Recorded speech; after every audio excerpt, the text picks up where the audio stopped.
हरे कृष्णा। आप सभी को पांडव निर्जला एकादशी की बहुत सारी हार्दिक शुभकामनाएं। यह एकादशी आपको परम भगवान श्री कृष्ण की विशेष कृपा प्रदान करे, ऐसी प्रार्थना हम करते हैं। प्रत्येक वर्ष ज्येष्ठ मास के शुक्ल पक्ष में आती पांडव निर्जला एकादशी, जिसे भीमसेन एकादशी के नाम से भी जाना जाता है, यह एकादशी व्रत में आने वाली सभी बड़े व्रतों और त्योहारों में सबसे श्रेष्ठ मानी गई है। इतना ही नहीं, वर्ष में आने वाली सभी एकादशियों में भी निर्जला एकादशी सबसे बड़ी मानी जाती है।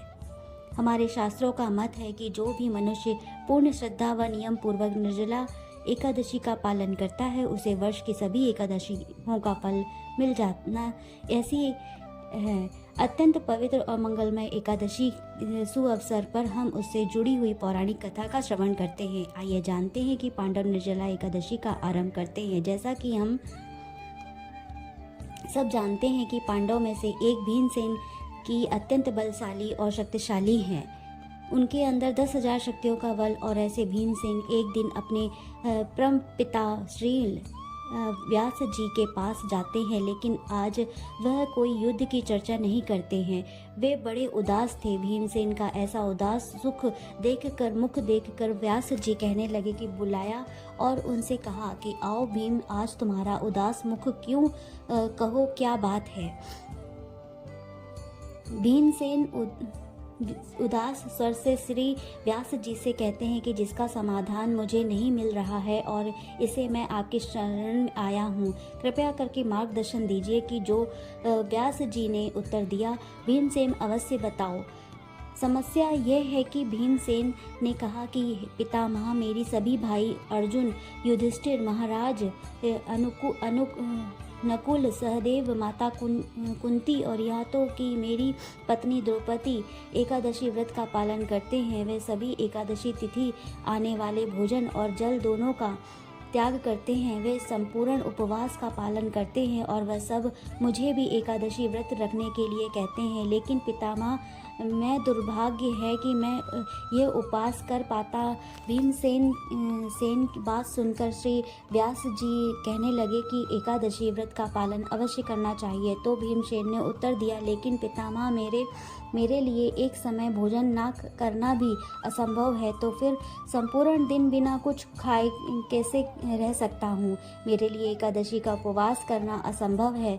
तो श्री व्यास जी कहते हैं कि पुत्र, अगर तुम यह भौतिक देह त्याग कर। यह बात सुनकर व्यास जी कहने लगे, देव जी ये ने कहा कि एकादशी व्रत का पालन अवश्य करना चाहिए। तो भीमसेन ने उत्तर दिया, लेकिन पितामह, मेरे लिए तो एक समय का भोजन ना करना भी असंभव है, तो फिर संपूर्ण दिन बिना कुछ खाए पिए कैसे रह सकता हूँ।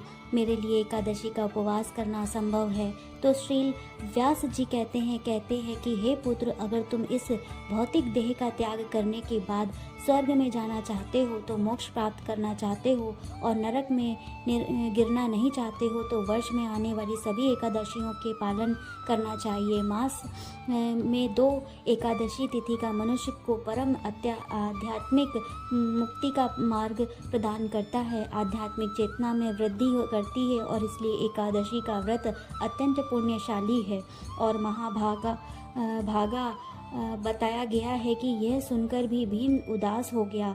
लगभग देवी जी ने कहा कि लेकिन ये पितामह, मेरी समस्या भी सुनिए। आप तो जानते ही हैं कि मेरे पेट में रक्त नामक अग्नि सदैव जलती रहती है। जब तक मैं बहुत भारी मात्रा में बहुत सारा भोजन ना करूं, तब तक वो अग्नि शांत नहीं होती। अब ऐसी स्थिति में पूरा दिन मैं 24 घंटा बिना कुछ खाए कैसे रह सकता हूँ। मेरे तो प्राण ही चले जाएंगे। हाँ, ज़्यादा से ज़्यादा मैं एक दिन रह सकता हूँ, और वह भी वर्ष में सिर्फ एक बार। तो क्या ऐसा व्रत का कोई ऐसा उपाय है जिससे पालन करके मुझे बाकी सभी व्रतों का भी पालन मिल जाए, बाकी एकादशी भी ना करना पड़े। यह सुनकर व्यास जी मुस्कुराने लगे। उन्होंने कहा, भीमसेन के ऊपर अपना वात्सल्यपूर्ण हाथ रखा। मेरे प्रिय पुत्र, हाँ तुम ऐसा करो। प्रत्येक वर्ष ज्येष्ठ मास के शुक्ल पक्ष में आती हुई निर्जला एकादशी तुम ऐसे करो कि इस निर्जला एकादशी के दिन अन्न और जल दोनों का त्याग करो। संपूर्ण नियम के साथ कठोरता पूर्वक इस निर्जला एकादशी का व्रत रखो, क्योंकि यह निर्जला एकादशी तिथि इतनी पुण्यशाली है कि सिर्फ उतना करके तुम्हें बाकी सभी एकादशियों का फल मिल जाएगा। श्री व्यास जी कहने लगे कि सुनकर भीमसेन अत्यंत प्रसन्न हो गए और फिर उन्होंने निर्जला एकादशी साथ कठोरता के साथ पालन पूर्वक इस निर्जला एकादशी का व्रत रखा। अगले दिन पारण किया और इस व्रत वे हर वर्ष निर्जला एकादशी का व्रत रखने लगे और इसके परिणाम स्वरूप उन्हें न सिर्फ सभी एकादशियों का फल प्राप्त हुआ, अपितु जीवन के अंत में उन्होंने आध्यात्मिक लोक को भी प्राप्ति की। इस निर्जला एकादशी का महत्व का वर्णन सुनते हुए भगवान कृष्ण कहते हैं कि जो भी मनुष्य पूर्ण श्रद्धा और मनोकाम भाव नियम पूर्वक निर्जला एकादशी का व्रत करता है और एक दिन अन्न और जल दोनों का त्याग करके रखता है, उसके करोड़ों वर्षों की संचित पाप कर्म नष्ट हो जाते हैं की विशेष कृपा होती है। इस जन्म के हर प्रकार की करके अंत में मुक्ति के मार्ग को अपनाता है। इतनी महत्वपूर्ण है यह पांडव निर्जला एकादशी।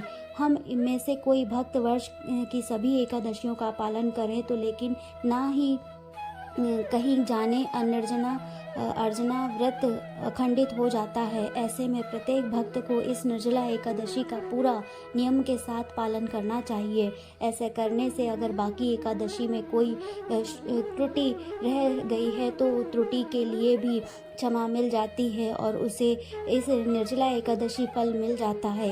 इतनी महाभागा और मंगलामय यह पांडव निर्जला एकादशी है। हमारा कार्य पसंद आता है और धर्म की रक्षा के लिए हमारे ग्रंथों को यथार्थपूर्वक ज्ञान की आराधना के सदैव बहती हुई ऐसी आप इस रखते हैं तो आप इस चैनल को लाइक शेयर सब्सक्राइब करना ना भूलिएगा। एकादशी के अवसर पर जितना अधिक भगवान की लीलाओं का श्रवण और कीर्तन किया जाए उतना ही पुण्य तो भगवान हरि श्री कृष्ण की कथा का श्रवण करने से और इस निर्जला भीमसेन एकादशी की व्रत कथा सुनने पढ़ने करने से जितना पढ़ा जाए जितना सुना जाए उतना ही पुण्य फल मिलता रहता है। इसलिए पूरा दिन, पूरी रात, पूरी शाम भगवान श्री हरि कृष्ण की कथा और भजन कीर्तन से ही समाप्त करना चाहिए। आशा है कि आपको हमारा ये कथा अच्छी लगी हो तो हमारे चैनल को लाइक शेयर सब्सक्राइब करना ना भूलिएगा। हमारे चैनल में कमेंट हरे कृष्णा लिखना ना भूलिएगा।